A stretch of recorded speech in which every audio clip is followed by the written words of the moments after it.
Dai, mi sono lavato le mani. Vabbè, stai lì, basta. Bravo.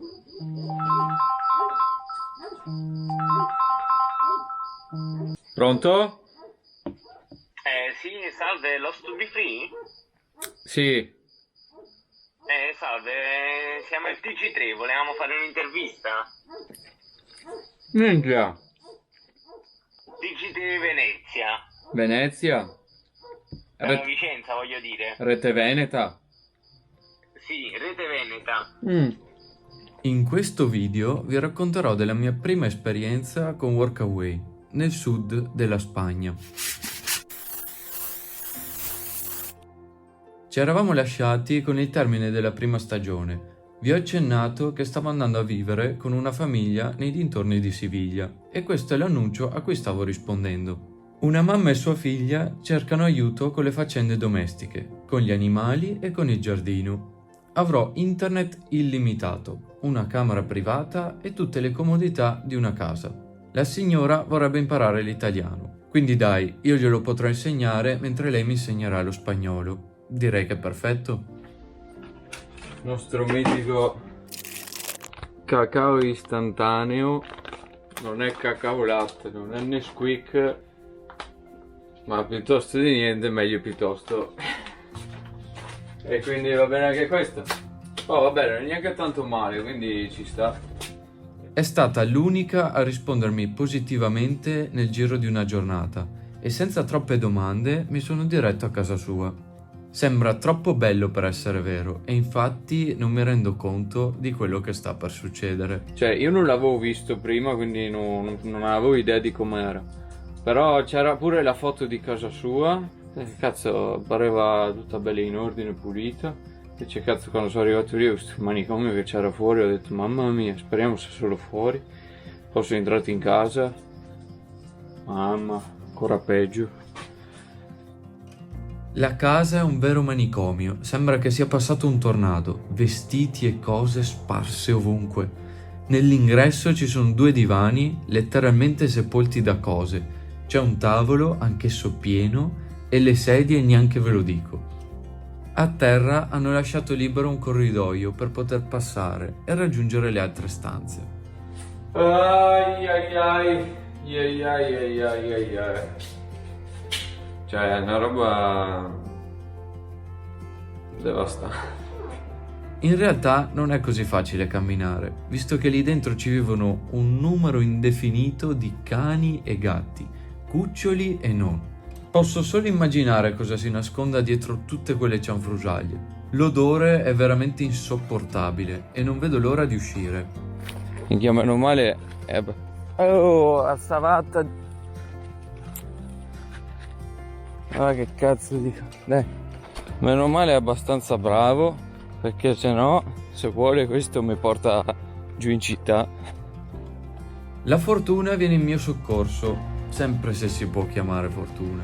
La signora mi dice che ha un terreno in mezzo alle colline. Ha bisogno di qualcuno che bada agli animali e alle piante, visto che il povero sfortunato che c'era prima di me è scappato. Mi propone di andare a vedere il posto e senza pensarci 2 volte accetto. Spero in qualcosa di meglio. Ma alla fine mi è andata male perché non era come mi aspettavo, ma mi è andata anche bene che c'aveva sto coso qua, perché sennò stare tutto il giorno a casa sua in quello schifo con le cose, madonna. Adesso La proprietà della signora è composta da queste 3 strutture. La casa principale, ovviamente nelle stesse condizioni dell'altra casa della signora, non so se la vedete dentro, ma c'è un manicomio anche lì. un prefabbricato che non so veramente a cosa gli serva e la casa per me. Ma che ti stai mangiando? Spaghetti, tonno e pomodoro. Azzo. Come direbbe Babbo Lost, sono una cosa fina. Bravo. Io cercavo un posto con qualche comfort, nulla di così esagerato, giusto un letto, un bagno, una cucina e una connessione a internet. Volevo conoscere le persone, imparare la lingua e cercare un lavoro. Ecco, io non ho trovato niente di tutto ciò. D'altronde, come faccio a pianificare una cosa, dire beh vado a casa di questi, faccio così, faccio colà? Non si può pianificare, per questo è lo to be free, perché anche le cose più banali che dici cazzo pianifico un attimo, non andranno mai, mai, mai come pensavi. E quindi va bene così tanto. Ho solo un letto, 4 mura e un tetto. Non ho un bagno e per lavarmi devo usare la doccia solare. Sotto il portico della casa principale ho un tavolo e una cucina a gas. Manca il lavandino e ho solo una fontana da cui prendo l'acqua per bere, cucinare e lavare. Ovviamente non c'è wifi e devo usare i miei dati. L'unico problema è che non c'è copertura e devo andare in giro a cercare mezza tacca. Almeno dai, ho la corrente elettrica che arriva grazie ai pannelli solari. Pure qua sono venuti che hanno arrabattato le cose. Si sono fregati i biscotti.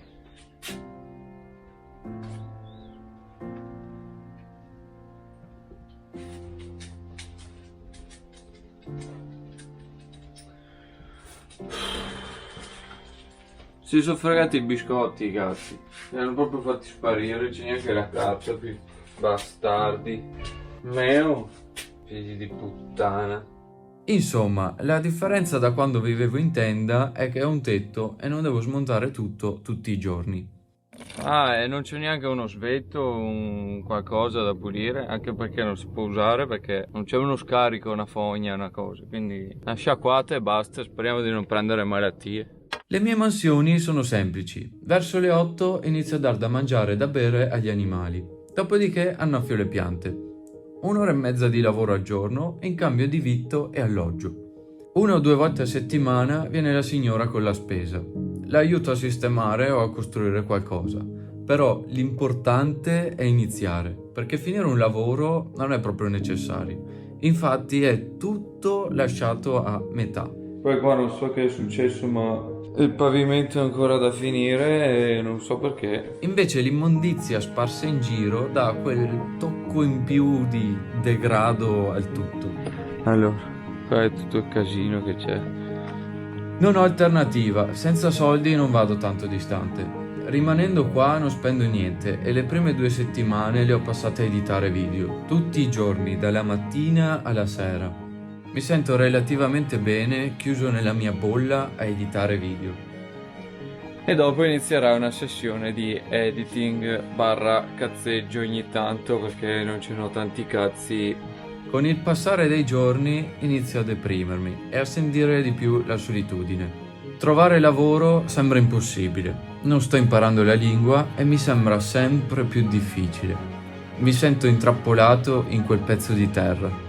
Il paesino più vicino è a mezz'ora di strada, mentre Siviglia è a 1 ora. Prendere la moto per andare in giro non è facile, devo razionare i soldi. Ho voglia di conoscere persone e trovare qualcosa da fare, però sono confuso e non so veramente come comportarmi. Cioè io non è che sono tanto amante del caffè che dici cazzo non c'ho il caffè, la moka. Non è una cosa che mi manca onestamente. Ma minchia però a bere sta porcheria. Essere proprio disperati e come me adesso. Mi fa un po' di compagnia almeno parlare con qualcuno.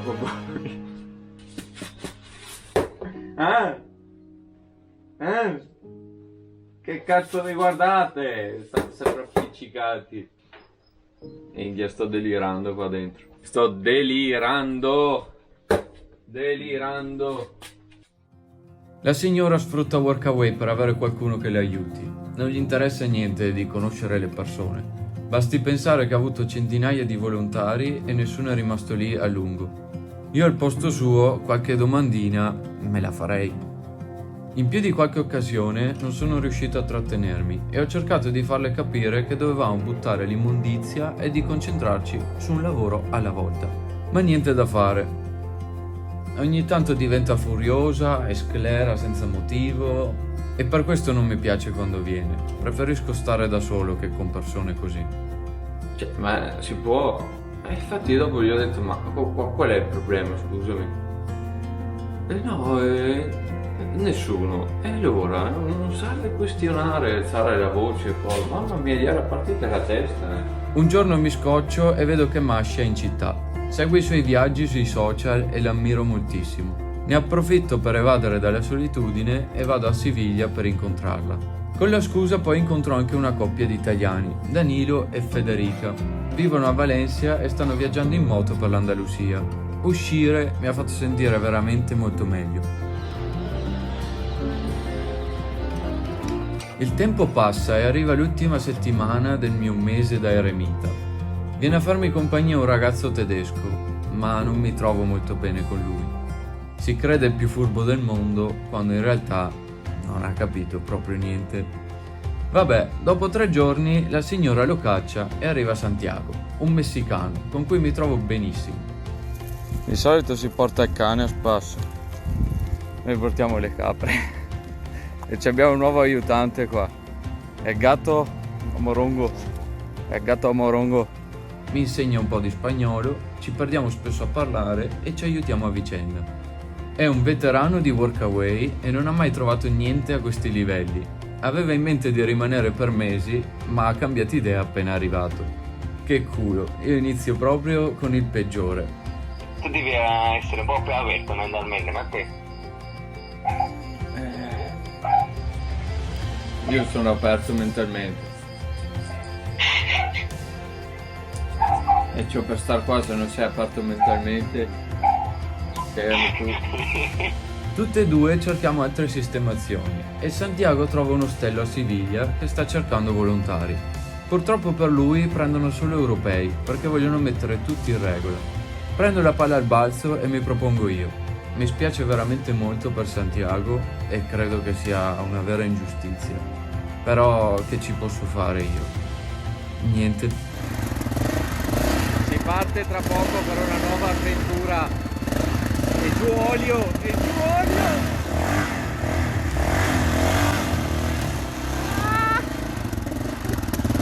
Minchia, per un po' lasciamo sto posto. Prima di andarmene, però, la signora mi offre l'opportunità di guadagnare qualcosa e di vivere una specie di avventura. Questa però ve la racconto un'altra volta.